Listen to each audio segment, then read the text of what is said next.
सो है everyone, student on YouTube channel में आप सभी लोगों का स्वागत है। आज का जो टॉपिक है इसमें मैं डिस्कस करूंगा फैमिली कोर्ट का नेचर के बारे में। आप सभी लोगों को शायद मालूम होगा फैमिली कोर्ट में फैमिली रिलेटेड डिस्प्यूट चलता है, लेकिन क्या आपको पता है कौन सा सेक्शन के तहत फैमिली कोर्ट स्टैब्लिश होता है और इसका नेचर क्या है और कौन कौन सा केसेस ये एंटरटेन करता है। तो वीडियो को शुरू से लेकर इन तक जरूर देखो, सब कुछ आपका क्लियर होने वाला है। और वीडियो अगर पसंद आता है तभी जाकर वीडियो को एक लाइक और चैनल को सब्सक्राइब करके नोटिफिकेशन बेल को प्रेस जरूर कर देना। तो चलो वीडियो को हम लोग स्टार्ट करते हैं। तो सबसे पहले क्वेश्चन ये आता है, व्हाट इज फैमिली कोर्ट। तो सबसे पहले जो क्वेश्चन आएगा ना आपके दिमाग में, what is family court. Actually family court है क्या? आप सिंपल इसको लिख सकते हो, it is a type of court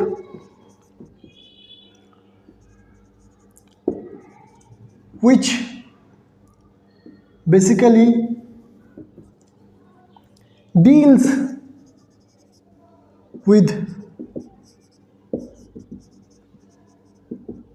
family matters।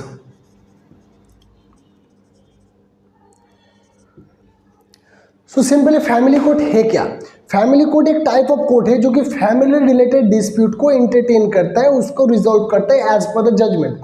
अगर कोई भी केसेस, मान लो फैमिली में क्या क्या केसेस होता है, मैट्रिमोनियल डिस्प्यूट होता है, गार्जियनशिप होता है, मेंटेनेंस वगैरह होता है, तो जो सारा कुछ वो केसेस होगा वो फैमिली कोर्ट में एंटरटेन होगा। तो फैमिली जो कोर्ट है उस केस को एंटरटेन करेगा, तो उसी को हम सिंपली कहते हैं फैमिली कोर्ट। तो आप लोगों को पता लग गया फैमिली कोर्ट एक्चुअली है क्या।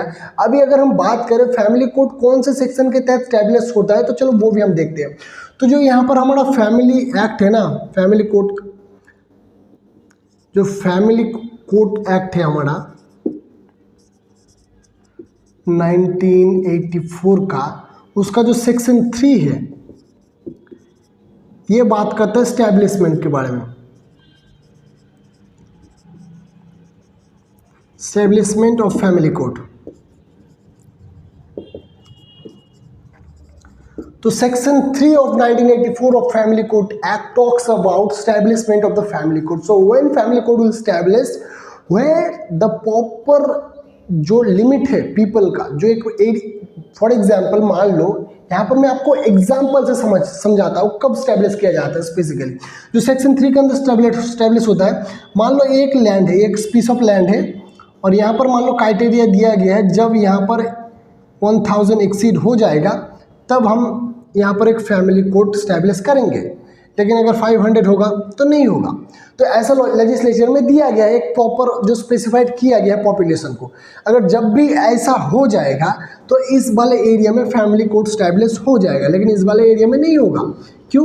क्योंकि यहाँ पर प्रॉपर जो लिमिट दिया गया है लेजिस्लेचर में वो एक्सीड नहीं हुआ है। तो जब भी कोई स्पेसिफिक एरिया में जो पॉपुलेशन है वो एक लिमिटेड, जब उसको मतलब एक्सीड कर देता है, बढ़ जाता है, तब जाके उसमें फैमिली कोर्ट को स्टैब्लिश किया जाता है एज पर द सेक्शन 3।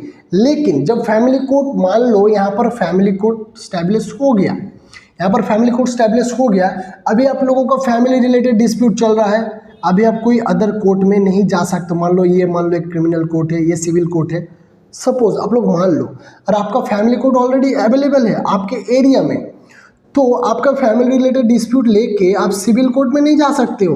क्योंकि सिविल नेचर इसलिए भी आप लोग नहीं जा सकते हो क्योंकि यहाँ पर सेक्शन 7 और 8 फॉल करेगा।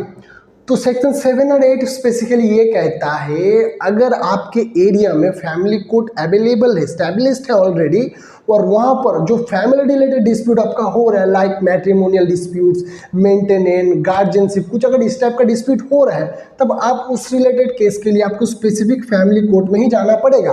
आप लोग सिविल कोर्ट में भी नहीं जा सकते हो, और मेंटेनेंस के लिए भी आप लोग अदर कोई क्रिमिनल कोर्ट में भी नहीं जा सकते हो। यहाँ पर फैमिली कोर्ट क्वासी क्रिमिनल वाला जो प्रोसीजर है उसको भी अप्लाई कर देगा, जो सबसे पहले सेक्शन 125 CRPC था। अब मुझे सेक्शन याद नहीं, देखना पड़ेगा, ठीक है ना।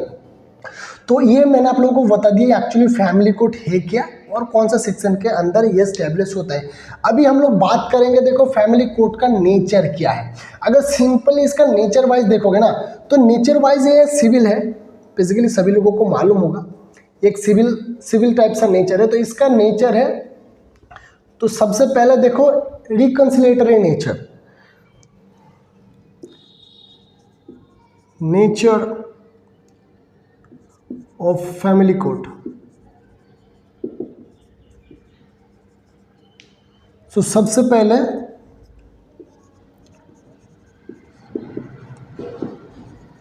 रिकंसिलेटरी नेचर।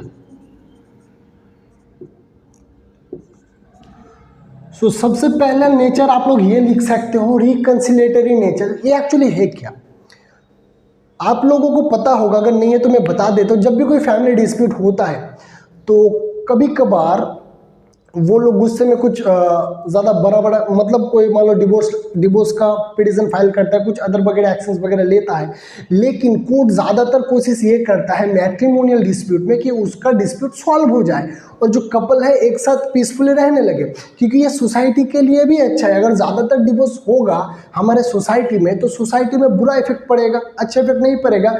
तो इसीलिए ज़्यादातर जो कोर्ट है वो रिकंसिलिएट यानी रिकंसिलिएशंस करवाने की कोशिश करता है between the parties, okay, between the marriage parties.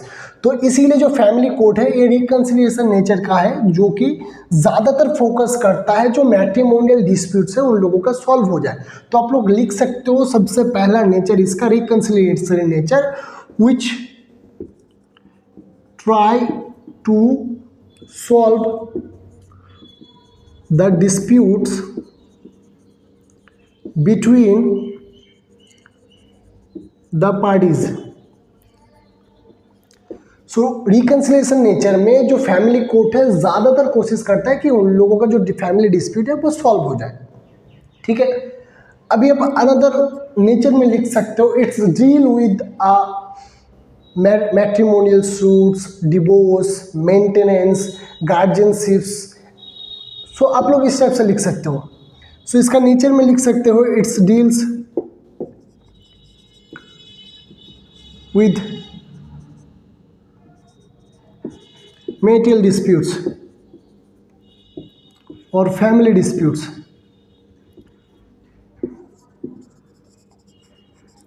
तो अब इसका नेचर में ये भी लिख सकते हो कि ये जो फैमिली कोर्ट है ये मैट्रिमोनियल डिस्प्यूट से डील करता है और जो फैमिली का जो डिस्प्यूट होता है उससे डील करता है, फैमिली यूनाइटेड जो रिलेशनशिप होता है उसमें डील करता है।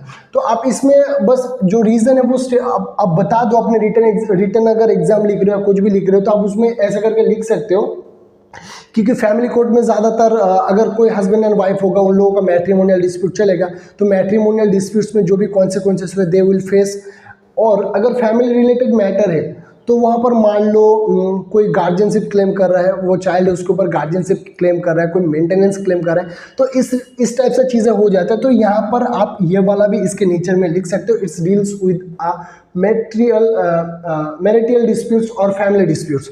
अभी अनदर यहाँ पर लिख सकते हो नेचर में स्पिरिट ट्रायल।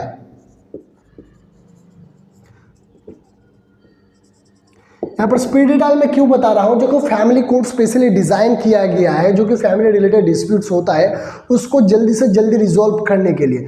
तो जो फैमिली कोर्ट है वो स्पीड डायल प्रोवाइड करता है as compare to the other court, okay.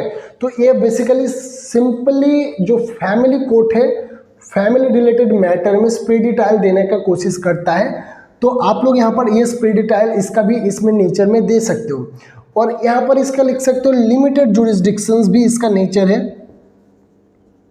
Limited jurisdiction.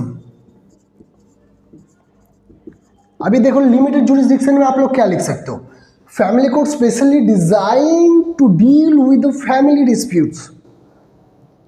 ये फैमिली डिस्प्यूट्स के अलावा कोई और डिस्प्यूट से डील नहीं करेगा। मान लो कॉन्ट्रैक्ट भी एक सिविल नेचर है, आप लोगों ने कोई कॉन्ट्रैक्ट किया किसी अदर पार्टी से और आप लोगों को कॉन्ट्रैक्ट फेस करना मिल रहा है। अभी आप लोग सोच रहे हो मैं फैमिली कोर्ट में जाकर फाइल करूंगा क्योंकि ये भी तो सिविल नेचर है, लेकिन नहीं चलेगा, आपको सिविल कोर्ट में जाना पड़ेगा। तो इसका जो लिमिटेड जुरिस्डिक्शन है ये ओनली सिर्फ फैमिली रिलेटेड है।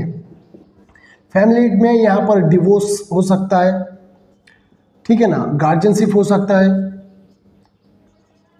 और जो कि मेंशन किया गया है as per the family code सिर्फ उसी टाइप सा केस में ये डील करता है।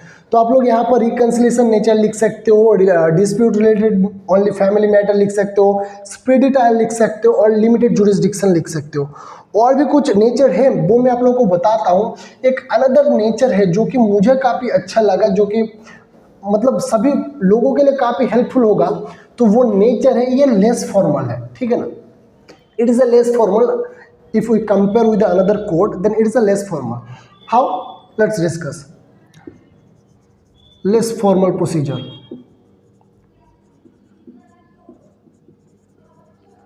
Less formal procedure. So what does it mean by less formal procedure? If we try to look into the other code procedure, they will strictly follow the rule which is mentioned in our law book. But if we talk about the family code, the family code will friendly with the people, with the parties who are representing themselves before that court. For example, यहाँ पर मान लो A and B में matrimonial dispute चल रहा है, ये wife है, B wife है और ये यहाँ पर हस्बैंड है, ठीक है ना।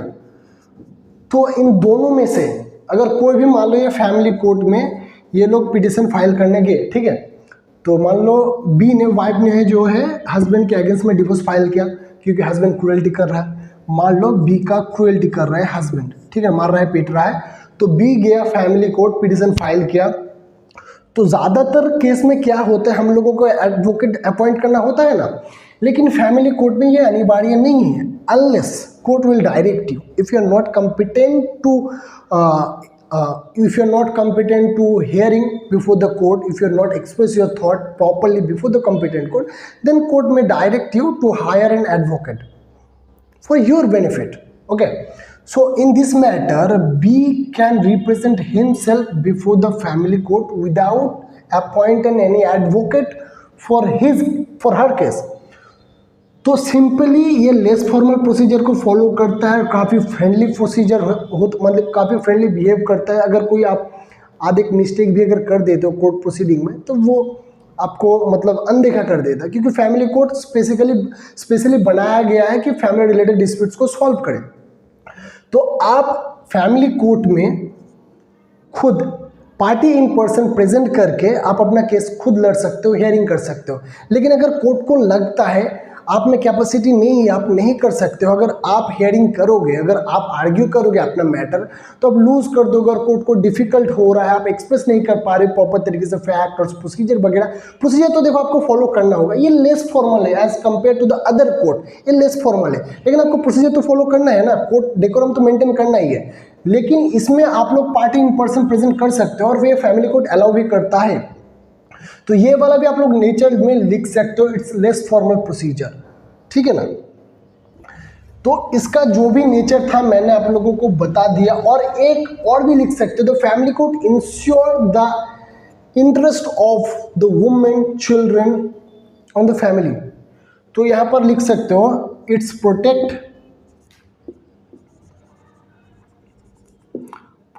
द इंटरेस्ट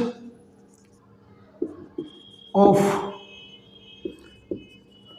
पीपल, और यहाँ पर लिख सकते हो वुमेन और चाइल्ड।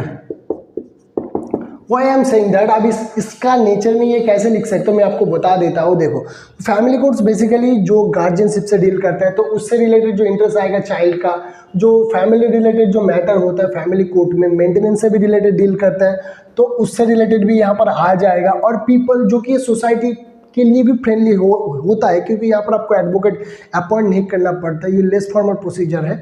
तो इस वजह से भी आप इसका नेचर में ये देख सकते हो। अभी देखो यहाँ पर हम एक केस डिस्कस करते हैं जो कि सायरा बानो का एक केस था, जो कि सुप्रीम कोर्ट में बाद में गया था। और उस केस में एक्चुअली हुआ क्या था, जो सायरा बानो था ना, उसको उसका हस्बैंड ने तलाक दिया था, और as per the Muslim law when your iddat period will expire you will not get maintenance for your husband. So court ने उसको ऑब्जर्व किया और कोर्ट ने उसको मेंटेनेंस अलाउ किया beyond the legislature, as court will use the power of section 125 of CRPC and allow her to maintenance beyond her इद्दत period. Muslim law में ऐसा होता है, देखो एक इद्दत पीरियड चलते हैं आफ्टर, अगर डिवोर्स होता है उसके बाद जब वो एक स्पेसिफिक पीरियड एंड होता है, तब हस्बैंड को उसका वाइफ को मेंटेनेंस नहीं देना पड़ता है। लेकिन हमारा जो सबसे पहले जो 125 सीआरपीसी था, जो सेक्शन था, अभी सेक्शन BNS में BNSS में कन्वर्ट हुआ होगा, तो वो सेक्शन मुझे अभी याद नहीं है, ठीक है ना, तो वो आप देख लेना। तो वो वाले सेक्शन के तहत कोर्ट ने ऑर्डर पास किया था और डायरेक्ट किया था उसके हस्बैंड को कि वो मेंटेनेंस पे करे जब तक वो दूसरा शादी नहीं कर लेता है, तो जो उसका वाइफ है। तो इसको अगर देखा जाए तो जो सोसाइटी का इंटरेस्ट था, पीपल का इंटरेस्ट था, उसके बेस पे जाके इसका जजमेंट दिया। तो आप ये वाला केस में भी लिख सकते हो यहाँ पर। तो आई होप जो फैमिली कोर्ट का नेचर था मैंने आप लोगों को समझा दिया कि फैमिली कोर्ट एक्चुअली है क्या, कौन से सेक्शन के अंदर स्टैब्लिश्ड होता है। अगर आपके एरिया में फैमिली कोर्ट स्टैब्लिश होता है तो सेक्शन 7 और 8 के तहत जो भी मेंशन किया गया है, जो प्रोसीजर आता है, जो भी डिस्प्यूट्स आता है, अगर उसमें फॉल करेगा तब आपको फैमिली कोर्ट में ही जाना पड़ेगा। even though your case is a civil nature, but you cannot go to the another court which is established in your area. So you must remember those things which I already said. I hope this video is helpful for you. If you think this video is helpful for you, please like my video and share this video with your friends and family members. I will again come back with another video. So now, Jai Hind, Vande Mataram.